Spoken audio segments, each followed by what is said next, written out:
જો તમારી પાસે માત્ર એક જ મસાલો હશે ને તો માત્ર 10 મિનિટમાં આ કાચી કેરીનું અથાણું તમે ઇન્સ્ટન્ટલી બનાવીને તૈયાર કરી શકશો અને મહેમાન આવે ત્યારે ફટાફટ બનીને તૈયાર થઈ જાય તેવું છે. તો ચાલો રેસીપી શરૂ કરીએ.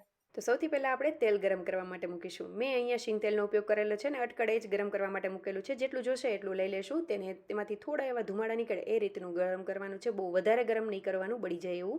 હવે આ રીતની કાચી એવી કેરી લઈ લેશું. તેને આ રીતના નાના નાના એવા પીસીસમાં કટ કરી લેશું. ત્યાં સુધીમાં તેલ ગરમ થઈ ગયું છે. હવે આપણે કેરીને એક બાઉલમાં કાઢી લેશું. હવે આપણે એડ કરીશું આ સ્પેશિયલ મસાલો, જેની રેસીપી મેં અગાઉ શેર કરેલી છે, તો જરૂરથી એ રેસીપી પણ જોઈ લેજો.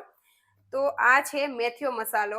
જરૂર પ્રમાણે મેથીયો મસાલો એડ કરીશું અને કેરીના ભાગનું સ્વાદ પ્રમાણે મીઠું એડ કરી દઈશું. સાથે આ બધી વસ્તુને મિક્સ કરી લેશું. થોડો મેં વરિયાળીનો પાવડર પણ એડ કરેલો છે, ઓપ્શનલ છે. બધી વસ્તુ મિક્સ કરીને કમ્પ્લીટલી તેલ ઠંડુ થઈ જાય પછી આપણે જરૂર પ્રમાણે એડ કરીશું. આ રેસીપી આપણી તૈયાર થઈ ગઈ છે. તમે ફ્રીજમાં રાખીને સ્ટોર પણ કરી શકો છો. અને રેસીપી સારી લાગે તો લાઇક, શેર અને સબસ્ક્રાઈબ કરી ફોલો જરૂરથી કરી દેજો. કમેન્ટ કરવાનું ભૂલતા નહીં. Thank you for watching.